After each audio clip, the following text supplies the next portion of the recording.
آج 20 رجب منگل کے دن یہ وظیفہ پڑھ لو۔ دولت گھر گاڑی جو مانگو گے مل جائے گا۔ بڑا ہی مجرب وظیفہ ہے، اپنی زندگی میں صرف ایک بار پڑھ لو۔ بسم اللہ الرحمن الرحیم۔ آج ماہ رجب کی 20 تاریخ منگل کے دن یہ خاص وظیفہ پڑھنے سے 7 آسمانوں اور زمینوں کا رزق آپ کے قدموں میں آ جائے گا۔ ہر طرف سے رزق اور دولت بارش کی طرح برسے گا۔ اگر آپ رب کریم کے معجزات کو کھلے آنکھوں سے دیکھنا چاہتے ہیں، رحمتوں برکتوں کی بارش دیکھنا چاہتے ہیں، رزق اور دولت سے مالا مال ہونا چاہتے ہیں، تو آج ماہ رجب کی 20 تاریخ منگل کے دن یہ وظیفہ بتائے گئے طریقے سے پڑھنے کی دیر ہے۔ رب کریم آپ پر رزق دولت کی بارش برسا دیں گے۔ آپ کے مقدر کا ستارہ چمک اٹھے گا۔ آپ کی رزق زندگی کو 4 چاند لگ جائیں گے۔ آپ کی زندگی میں بہاریں آ جائے گی۔ یہ عمل اتنا مجرب ہے، آج تک جس کسی نے بھی اس خاص عمل، اس خاص وظیفے کو پڑھا، اللہ رب العزت نے اس کی تقدیر کے تمام بند تالوں کو کھول دیا، راستوں کے رکاوٹوں کو ہٹا دیا، نصیبوں کو اجاگر کر دیا، رزق دولت سے مالا مال فرما دیا۔ اگر آپ بھی وظائف تسبیحات اعمال پڑھ پڑھ کر تھک چکے ہیں اور کہیں سے کوئی فائدہ نہیں ہو رہا، تو آج ماہ رجب کے 20 تاریخ منگل کے دن یہ عمل کر کے دیکھے گا۔ اگر فائدہ نہ ہو تو پھر مجھے کہنا۔ جو بندہ آج اس عمل کو پڑھ لے گا، اللہ پاک اس کے نصیب کے بند تالوں کو کھول دیں گے، راستوں کے تمام رکاوٹوں کو ہٹا دیں گے، معاملات کو بہتر کر دیں گے۔ آپ کی غربت، آپ کی پریشانی، آپ کی تنگ دستی سب کا خاتمہ ہو جائے گا۔ آج آپ نے اس خاص عمل سے فائدہ اٹھانا۔ آج اگر آپ رب کریم سے 700 کروڑ بھی مانگو گے، میرا رب دینے پر قادر ہے۔ آج آپ ہاتھ اٹھا کر، جھولیاں پھیلا کر رب کریم سے جو بھی مانگو گے، میرا رب آپ کے خالی جھولیوں کو بھر دے گا۔ یہ عمل اتنا مجرب، اتنا عمل 100% کام کرتا ہے، کیونکہ اس عمل سے لاکھوں کروڑوں لوگوں نے فائدہ اٹھایا ہے۔ یہ عمل اتنا خاص ہے، جب آپ آج اس عمل کو کریں گے، اللہ پاک آپ کے پورے سال کے دن پھیر دیں گے، نصیب تقدیر کے سنوار دیں گے، راستوں کے تمام رکاوٹوں کو ہٹا دیں گے۔ یہ خاص وظیفہ جس گھر میں پڑھ لیا جائے، اس گھر کے تمام افراد کے مقدس سنور جائیں گے۔ اس گھر کے سے فاقوں کا، غربت کا، تنگ دستی کا، پریشانیوں کا ہمیشہ ہمیشہ کے لیے خاتمہ ہو جائے گا۔ آج ہمارے ناکامی کی سب سے بڑی وجہ یہ ہے، ہمیں کبھی رب سے مانگنا نہیں آیا، کیونکہ یہ وہ وقت ہوتا ہے جب رب دے رہا ہوتا ہے، اس وقت ہم لاپرواہی کر جاتے ہیں۔ اس لاپرواہی کی وجہ سے اللہ ہمیں اس راستے سے لا کر کھڑا کر دیتا ہے۔ آج ہمارے اخراجات پورے نہیں ہوتے، مہنگائی اتنی زیادہ بڑھ چکی ہے، مہینہ ختم ہونے سے پہلے پیسے ختم ہو جاتے ہیں، پھر ہم اپنے دوستوں رشتہ داروں کے آگے ہاتھ پھیلاتے ہیں۔ اگر آپ مہنگائی کے ساتھ اپنے رزق کو بڑھانا چاہتے ہیں، تو آج لاپرواہی کو چھوڑ کر ماہ رجب کی 20 تاریخ منگل کے دن یہ وظیفہ کسی صورت میں مت چھوڑے گا۔ رجب کے مہینے میں رحمتیں برکتیں چھمچھما بارش کی طرح برس رہے ہیں۔ جو بندہ بھی جھولی پھیلا کر مانگتا ہے، بھکاری فقیر بن کر اللہ پر بھروسہ کرتے ہوئے اس خاص عمل کو پڑھے گا، اللہ آپ کو 7 آسمانوں زمینوں کے خزانے آپ کے قدموں میں رکھ دے گا۔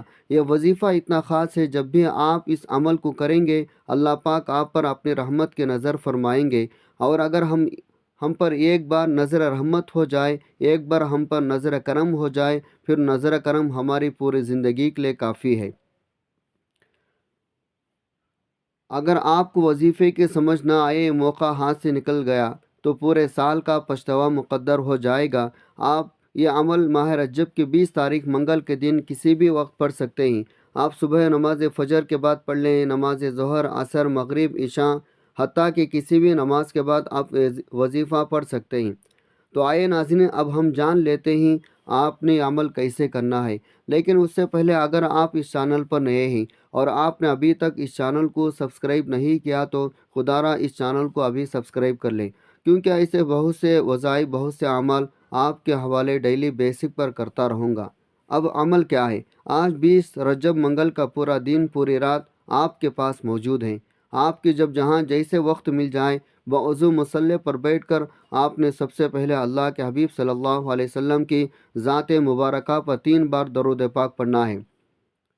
درود پاک آپ کون سا بھی پڑھ سکتے ہیں، صلی اللہ علی محمد پڑھ لیں، یا آپ نماز والا درود ابراہیمی پڑھ لیں، ایک بار اصول برکت ثواب کی نیت سے میرے ساتھ بھی پڑھے گا۔ اللہم صلی علی محمد وعلی آل محمد کما صلیت علی ابراہیم وعلی آل ابراہیم انک حمید مجید۔ اللہم بارک علی محمد وعلی آل محمد کما بارکت علی ابراہیم وعلی آل ابراہیم انک حمید مجید۔ 3 بار درود پاک پڑھتے ساتھی فوری طور پر آپ نے اپنے خاص مقصد کی نیت کرنی ہے۔ ہر بندے کا مقصد الگ ہے، ہر بندے کی حاجت الگ ہے۔ اگر آپ رزق کے لیے پریشان ہیں، روزگار کے لیے پریشان ہیں، اگر آپ تنگ دست ہیں، تنگ دستی سے نجات کے لیے پڑھ لیں۔ کسی کا کاروبار چلتے چلتے رک گیا ہے، اس کے لیے پڑھ لیں۔ اپنے خاص مقصد کی نیت کرتے ساتھی فوری طور پر آپ نے ایک بار اعوذ باللہ من الشیطان الرجیم بسم اللہ الرحمن الرحیم پڑھ کر وظیفے کا آغاز کرنا ہے۔ فوری طور پر آپ نے پہلے نمبر پر جو وظیفہ پڑھنا ہے وہ وظیفہ استغفر اللہ کا وظیفہ ہے۔ آج آپ نے رب کریم سے سامنے ہاتھ اٹھا کر ندامت کے ساتھ، شرمندگی کے ساتھ اپنے تمام صغیرہ کبیرہ گناہوں کی معافی مانگنی ہے، کیونکہ جب تک آپ توبہ نہیں کریں گے تو عمل کا کوئی فائدہ نہیں ہوگا۔ کیونکہ بعض اوقات ایسا ہوتا ہے ہم تسبیحات تو پڑھ لیتے ہیں، بڑے بڑے وظائف بھی پڑھ لیتے ہیں، لیکن اپنے گناہوں کی توبہ نہیں کرتے، جس کی وجہ سے وظائف ضائع ہو جاتے ہیں۔ ہم انسان ہیں، جانے انجانے میں کوئی نہ کوئی ہم سے گناہ ضرور ہو جاتے ہیں، اس لیے آپ نے پہلے نمبر پر استغفر اللہ کو پڑھنا ہے۔ کیسے پڑھنا ہے، کتنے بار پڑھنا ہے، توجہ کیجیے گا۔ استغفر اللہ 1 بار ہو گیا، استغفر اللہ 2 بار ہو گیا، استغفر اللہ 3 بار ہو گیا۔ اس طرح سے آپ استغفر اللہ کو ہاتھ کے انگلیوں پر پڑھ لیں یا تسبیح کے دانوں پر پڑھ لیں، آپ نے صرف 70 بار پڑھنا ہے۔ جب آپ استغفر اللہ کو پڑھ کر اپنے گناہوں کو بخشوا لیں گے تو پھر بندہ ایسا ہو جاتا ہے جیسا ابھی ماں کے پیٹ سے پیدا ہوا ہو۔ پھر آپ رب کریم سے جو مانگو گے منہ سے نکلی ہر بات پوری ہو جاتی ہے۔ آج ہر ناممکن حاجت کو ممکن ہو جائے گی۔ پہلے نمبر پر جب آپ استغفر اللہ کو 70 بار پڑھ لیں تو اس کے بعد پھر آپ نے دوسرے نمبر پر کون سا وظیفہ پڑھنا ہے۔ یہ وظیفہ بھی ایک خاص اسم اعظم کا ہے، جو رب کی ایسی خاص صفت ہے جس کو پڑھتے ساتھ ہی راستے بن جاتے ہیں، بگڑے کام سنور جاتے ہیں، مشکلات ختم ہو جاتی ہے، پریشانیاں ختم ہو جاتی ہیں، بندشیں ٹوٹ جاتی ہیں۔ آپ نے یا مسبب الاسباب کو پڑھنا ہے۔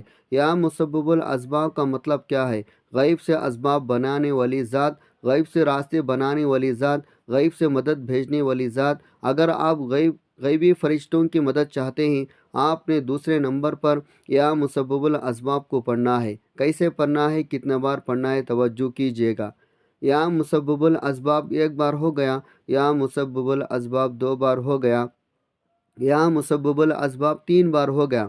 اس طرح سے آپ یا مسبب الاسباب کو اپنے دائیں ہاتھ کے انگلیوں پر پڑھ لیں یا آپ تسبیح کے دانوں پر پڑھ لیں، آپ نے صرف 11 بار پڑھنا ہے۔ جب کوئی بندہ یا مسبب الاسباب پڑھتا ہے، رب کی ذات اپنے نام یا مسبب الاسباب کی طفیل اتنے راستے بناتی ہے، بگڑے کام سنور جاتے ہیں۔ آپ جس طرف قدم بڑھاتے ہیں کامیابی مقدر ہو جاتی ہے، آپ جس چیز میں ہاتھ ڈالتے ہیں وہ سونا ہو جاتی ہے، وہ جو ساری عمر نہ مل سکا آج یا مسبب الاسباب کو پڑھتے ساتھ ہی مل جائے گا۔ جب آپ 11 بار یا مسبب الاسباب پڑھ لیں، اس کے بعد فوری طور پر تیسرے نمبر پر جو وظیفہ آپ نے پڑھنا ہے وہ وظیفہ قرآنی سورت کا وظیفہ ہے، جسے دولت والی سورت کہا جاتا ہے، جسے دولت کا خزانہ کہا جاتا ہے۔ آپ نے سورہ کوثر پڑھنی ہے۔ سورہ کوثر کون سی ہے؟ تلاوت سماعت فرما لیں۔ اعوذ باللہ من الشیطان الرجیم بسم اللہ الرحمن الرحیم۔ انا اعطیناک الکوثر فصل لربک وانحر ان شانئک هو الابتر۔ سورہ کوثر کو آپ نے صرف 7 بار پڑھنا ہے، لیکن 7 بار پڑھنے کا مطلب یہ نہیں آپ نے فوراً اسے پڑھ کر جان چھڑا لی۔ آپ نے 7 بار محبت کے ساتھ پڑھنی ہے، اس یقین کامل کے ساتھ پڑھنی ہے۔ جب جب آپ کی زبان سے سورہ کوثر نکل رہی ہو، آپ روتے ہوئے، تڑپتے ہوئے، سسکتے ہوئے رب کریم سے مانگتے چلے جائیں۔ 7 بار سورہ کوثر پڑھنے سے 7 آسمانوں زمینوں کا رزق آپ کے قدموں میں آ جائے گا۔ فرشتے آسمان سے زمین پر رحمتیں برکتیں لے کر آ جائیں گے۔ جب آپ نے 7 بار سورہ کوثر پڑھ لی تو اب آپ نے چوتھے نمبر پر ایک اور وظیفہ پڑھنا ہے۔ یہ وظیفہ اللہ تعالیٰ کے 2 صفاتی ناموں کا وظیفہ ہے۔ وہ صفاتی نام یا ربنا یا سلام۔ جو بندہ یا ربنا یا سلام کو پڑھتا ہے، اللہ پاک ہمیشہ کی کامیابی اس کے مقدر میں لکھ دیتا ہے۔ ایسی کامیابی نہیں آج کامیابی ہوئے 1 سال بعد کامیابی ختم، پیسے ختم، پھر دوبارہ سے نوکری پر آ جاؤ، یہ ہمیشہ رہنے والی کامیابی ہے۔ اس خاص عمل کو بتائے گئے طریقے ترتیب سے پڑھ لیں۔ آپ نے یا ربنا یا سلام کو کیسے پڑھنا ہے، کتنے بار پڑھنا ہے، توجہ کیجیے گا۔ یا ربنا یا سلام 1 بار ہو گیا، یا ربنا یا سلام 2 بار ہو گیا، یا ربنا یا سلام 3 بار ہو گیا۔ اس طرح سے آپ یا ربنا یا سلام کو ہاتھ کے انگلیوں پر پڑھ لیں یا تسبیح کے دانوں پر پڑھ لیں۔ آپ نے صرف 11 بار پڑھنا ہے۔ جب آپ یہ سارے اعمال بتائے گئے طریقے ترتیب سے پڑھ لیں تو آخر میں پھر 3 بار درود پاک پڑھنا ہے۔ جو درود پاک آپ نے عمل کے شروع میں پڑھا تھا، اب آپ کا عمل مکمل ہو گیا۔ عمل کے مکمل ترتیب یہ ہوگی۔ آج 20 رجب منگل کے دن آپ نے باوضو مصلی پر بیٹھ کر سب سے پہلے 3 بار درود پاک پڑھنا ہے، پھر آپ نے اپنے مقصد کی نیت کرنی ہے۔ 1 بار اعوذ باللہ من الشیطان الرجیم بسم اللہ الرحمن الرحیم پڑھ کر وظیفے کا آغاز کرنا ہے۔ سب سے پہلے نمبر پر آپ نے 70 بار استغفر اللہ پڑھنا ہے۔ دوسرے نمبر پر آپ نے 11 بار یا مسبب الاسباب پڑھنا ہے۔ تیسرے نمبر پر آپ نے 7 بار سورہ کوثر پڑھنی ہے۔ پھر چوتھے نمبر پر آخری نمبر پر آپ نے 11 بار یا ربنا یا سلام پڑھنا ہے۔ آخر میں 3 بار درود پاک پڑھنا ہے۔ یہ عمل کے بعد آپ اللہ کے سے جو بھی مانگو گے اللہ تعالیٰ ضرور عطا فرمائے گا، ضرور کامیابی کامرانی ہوگی۔ آج تک اس وظیفے کی برکت سے کوئی بھی مایوس محروم نہیں رہا۔ اب یہاں یہ بات بھی جان لیے، یہ ایسا وظیفہ ہے جس کی اجازت عام ہے، اور یہ وظیفہ اس وقت ہے ابھی زیادہ اثر انگیز ہو جاتا ہے، پر تاثیر ہو جاتا ہے جب آپ اس کے بارے میں اپنے تمام اہل عیال، تمام دوستوں کو بتائیں۔ خود بھی یہ وظیفہ ضرور پڑھیں اور تمام جاننے والوں کو بھی وظیفہ ضرور بتائیں۔ آپ کے بتائے جانے پر جتنے زیادہ سے زیادہ لوگ اس وظیفے کو پڑھیں گے تو اتنا ہی زیادہ یہ وظیفہ آپ کے لیے کام کرے گا۔ یاد رکھے گا، اس وظیفے کے ساتھ ہی اللہ تعالیٰ کے بارگاہ میں نہایت عاجزی کے ساتھ رو رو کر، ہو سکے تو گڑ گڑا کر دعا مانگے۔ جو بھی پریشانی ہے، جو بھی حاجات ہیں، سب اللہ تعالیٰ کے سامنے پیش کریں، وہ ضرور ان کو پورا کرے گا، کیونکہ میرا اللہ ایسا عظیم ہے جو اپنے پیدا کردہ ساری مخلوقات کو رزق دیتا ہے۔ ممکن ناممکن صرف ہمارے دماغ میں ہوتا ہے۔ عظیم الشان اللہ کے لیے کچھ بھی ناممکن نہیں۔ پورے یقین، اعتماد، اخلاص کے ساتھ یہ وظیفہ پڑھیں۔ اس موقع سے فائدہ اٹھا کر اپنے تمام حاجات کی ایک آسان وظیفے کے ذریعے اللہ تبارک و تعالیٰ سے پورا کروا لیں۔ اللہ تبارک و تعالیٰ سے دعا ہے ہم سب کی تمام پریشانیاں، مصیبتیں، تکالیف دور فرمائے، آمین یا رب العالمین۔ دعا ہے رب کریم میرا سنانا، آپ کا سننا اپنے پاک بارگاہ الہی میں قبول و منظور فرمائے، آمین۔ محترم ناظرین، اپنے رزق میں برکت، وسعت کے لیے اللہ تعالیٰ کے 99 ناموں میں سے ایک نام کمنٹ میں ضرور لکھیں۔ اللہ تعالیٰ ہم سب کا حامی و ناصر ہو، آمین۔ السلام علیکم ورحمۃ اللہ وبرکاتہ۔